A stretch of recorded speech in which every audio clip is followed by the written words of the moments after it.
Theresa May says this election is all about trust. It is asking the people to trust us, to give us that mandate.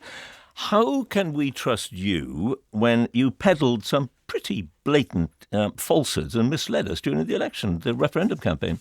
Well, you're certainly right in thinking that there's a very clear choice at this election. It's between stable government under Theresa May. Wondered how long it would take getting stable. Or I think a frankly chaotic approach to the negotiations with our friends and partners that Jeremy Corbyn Trust. is advocating. Now, I do not know precisely what you're talking about. Right, let me help you out. If you're talking about the 350 million I am. That was on the side of the bus, that was going to go to the NHS instead. Let me go back over it. What Theresa May is saying, and she's right, is that this is a chance now to get a clear mandate to take back control of our borders, of our laws, and of very considerable sums of money. And as you know, John, roughly speaking, contributions to the EU budget from the UK are about £20 billion a year, £10 billion a year net. That is £350 million a week that we do not control. Except that, as the Institute of Fiscal Studies pointed out, we said repeatedly during that campaign, if you really, really want to, I think a lot of our listeners will already be having their heads in their hands. If you want to revive, oh no, they won't. If you want to revive the arguments of the campaign, I'm perfectly happy. No. Let me suggest to you why they won't. Let me just interrupt your interruption for a second, and say that the £350 million expresses the total that we do not control every week. And of course, we get half of it back. When half of it is spent at the behest of Brussels in this country on various projects we don't control, half of it just disappears and we don't see it again. When we take back control, it will of course be possible for the government of the day to use that cash on the priorities of this country, which, as I said repeatedly during that campaign, could include the NHS.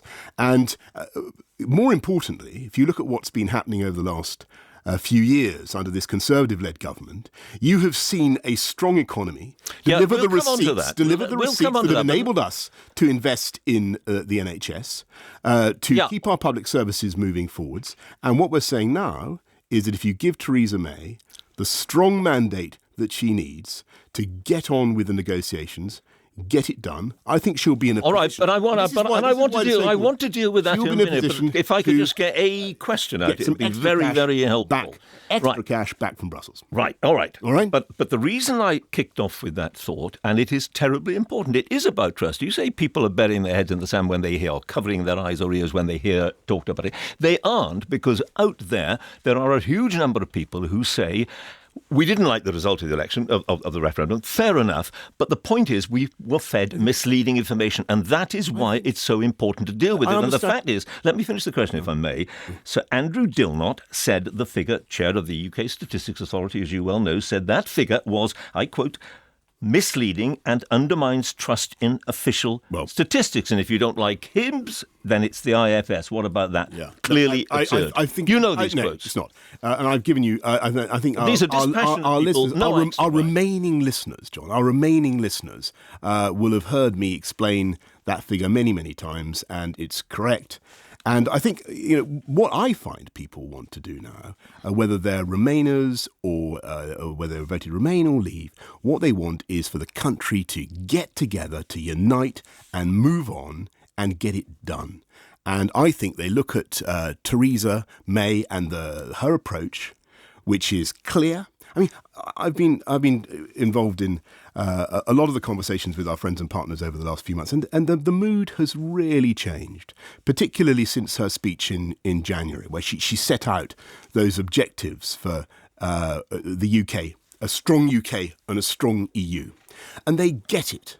And there's a new positive approach. But they are when I look at the Labour approach, hang on, we're not going to get into the Labour approach just for a minute. Well, because we have a structure, as you well know, and I will get there. There's a choice before the public on June the 8th. Interviews consist of questions as well as answers. That's the point. Let's just try this on you. They're being very constructive, as you suggest.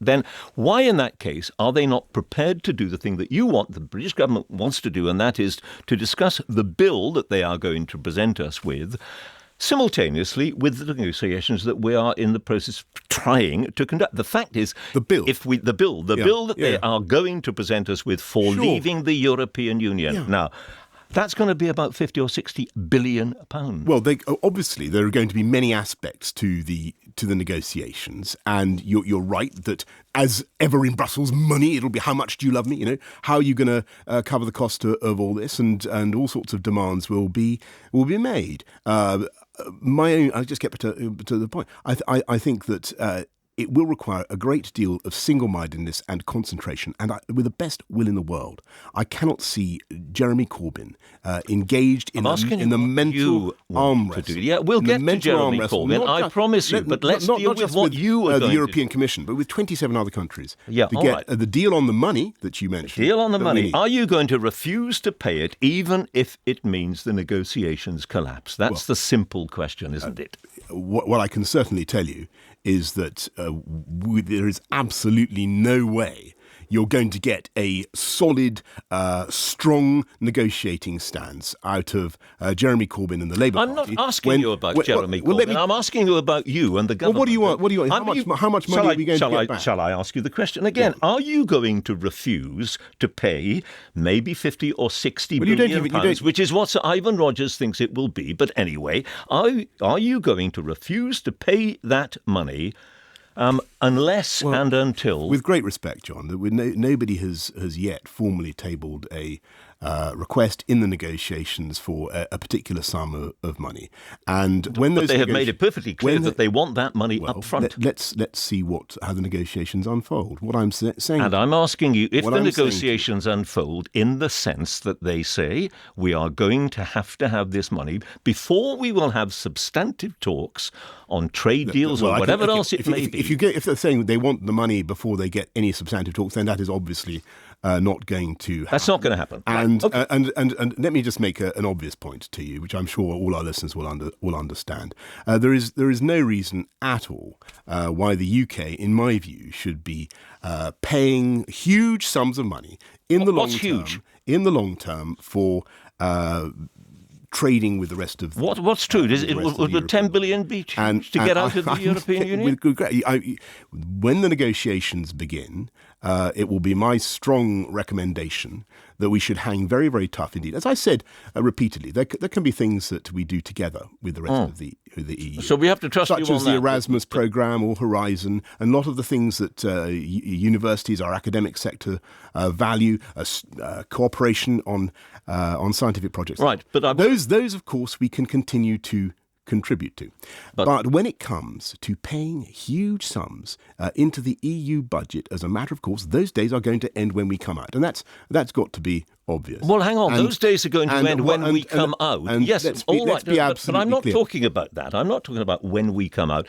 I'm talking Are you the chief negotiator of the EU? I don't know. I'm something very curious. I can read what they have said, and that's perfectly straightforward, isn't it? Well, they have said, unless we, Britain, pay a very large chunk of money over to them, there will not be negotiations. There'll be no need for a chief negotiator because they won't deal with us. Well, let's see. I think that what they want, and I think this is the point that the Prime Minister has got over in a very effective way, is they want the best possible relationships with the UK, and they want a long-term trading arrangement that is in the interests of both sides. And a free trade deal coupled with a wide measure of intergovernmental cooperation and support. But what we are going to, this will be a tough negotiation, particularly over money.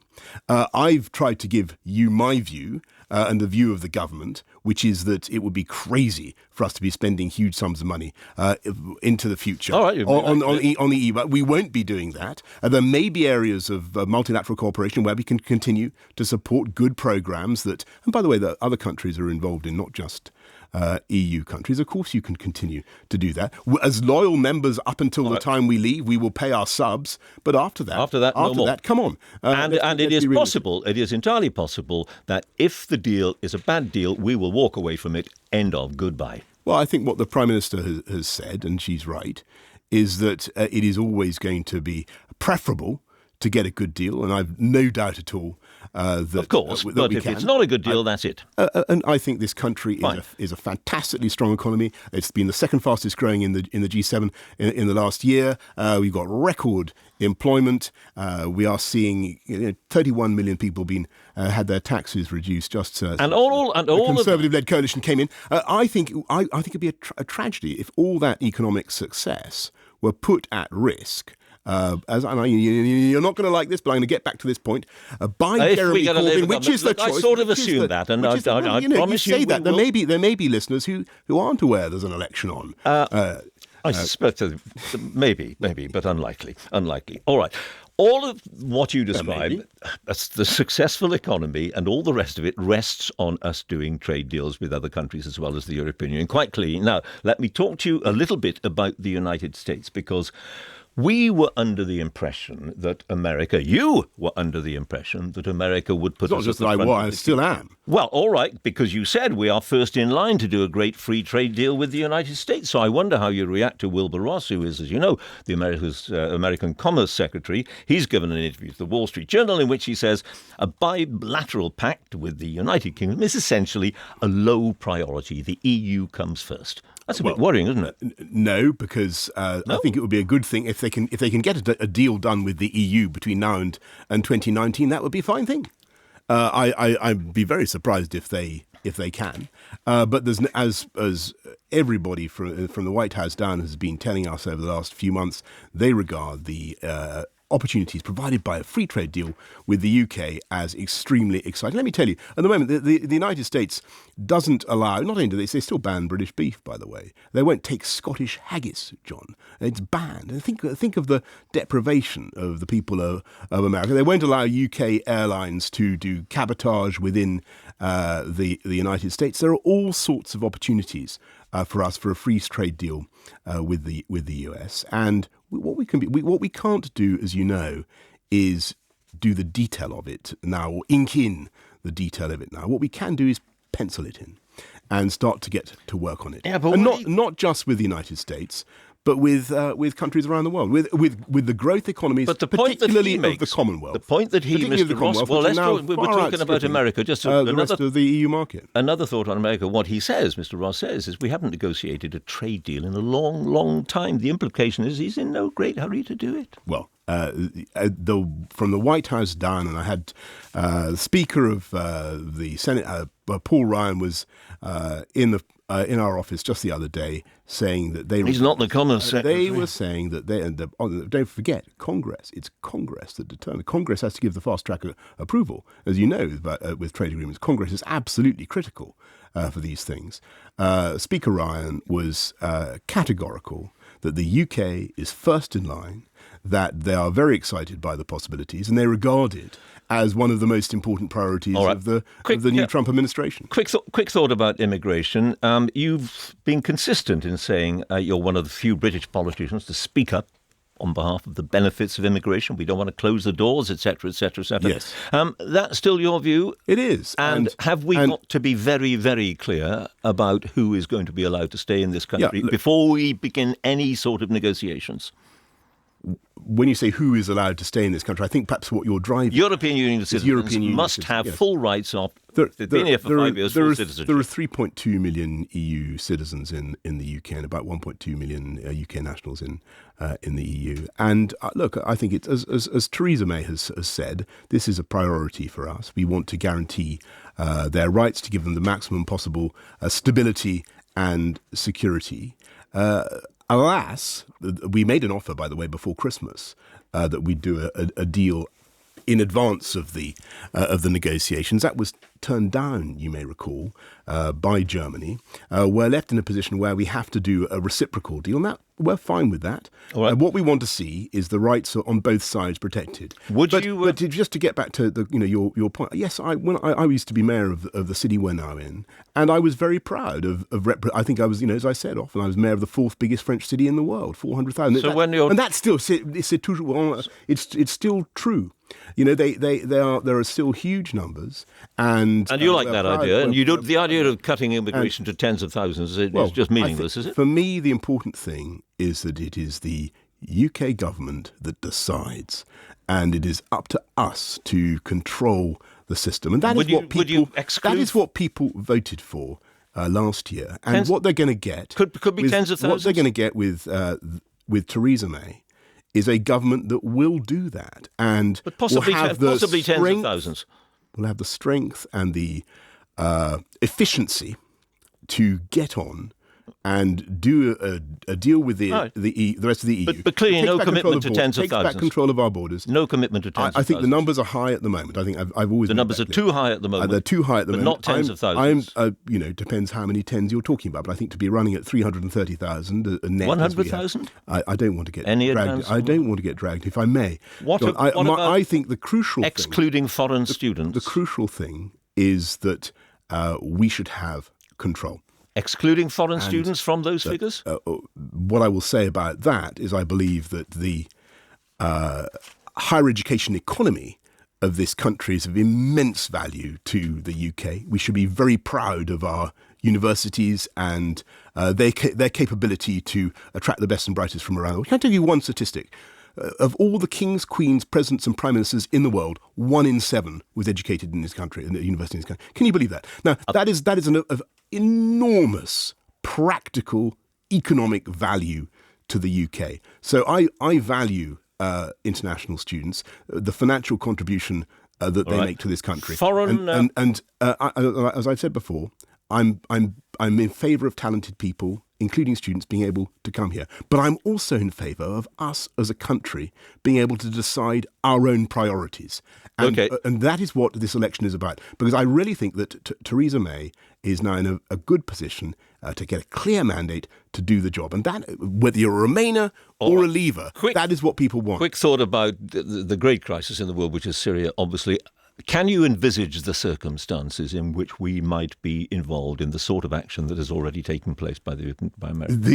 You mean the strike on the Shirat? Might be next time around if it happens again. Could it be us? Let me just so people remember. On April the 4th, there was unquestionably an attack by using sarin gas against innocent civilians. And if that happens again, that sort of thing happens again, might we get involved? I think it would be very difficult if the United States has a proposal to have some sort of action in response to a chemical weapons attack. And if they come to us and ask for our support, whether it's with submarine-based cruise missiles in the Med or whatever it happens to be, as was the case back in 2013, John, it would be, in my view, and I know this is also the view of the Prime Minister, it'd be very difficult for us to say no. But you'd have to go to the Commons. I think that needs to be tested. But I think it'd be you're not sure about that? I think it would be very difficult for us to say no. Oh, so going to the Commons isn't an absolutely necessary precondition? Well, as I say, I think it would be very difficult for us to say no. How exactly we were able to implement that would be for the government, for the Prime Minister to decide. But if the Americans were once again to be forced by the actions of the Assad regime, don't forget, it was Assad who unleashed murder upon his own citizens with weapons that were banned almost 100 years ago. If the Americans choose to act again and they ask us to help, as I say, I think it would be very difficult to say no. A final thought. You've been anxious to talk about him, so I will let you talk about him, and that is and I'm quoting you, the mutton-headed old muggle-wump. No. Otherwise, yes, and I want to apologise to I was going to give you that opportunity. Mugwumps everywhere for any inadvertent. John Ely says it's a typical Boris Johnson childish insult you'd expect from an old Etonian or words to that. Is that the John Healey who said that Jeremy Corbyn can't cut it as leader of the Labour Party? I think it might be the very same man. Why the very one. Why interview me when you've got John Healey? But come on. Is that Jeremy Corbyn that sort of insult? I mean, isn't that a bit counterproductive? I think what we're trying to get at there, and this is very important, is that I do think there is a slight risk that people won't detect the threat that is hidden behind this sort of innocent air of Islingtonian herbivorous. But this is just name calling. There is a real risk that the government of a very great country could be handed over to a guy who has been hostile to NATO all his political career. At the very time when we're sending British troops as part of the enhanced forward presence to Estonia, who would actually disarm us of nuclear weapons, as we've been discussing earlier, at a time when Kim Jong-un is on the verge of getting very dangerous nuclear weapons, and a guy who has said that he would not advocate a shoot-to-kill policy in the event of an Islamist terrorist putting innocent public life at risk. And, with the best will in the world, I cannot see in uncertain and unstable times how that kind of approach can give this country the stable leadership it needs. Boris Johnson, thank you very much. Thank you.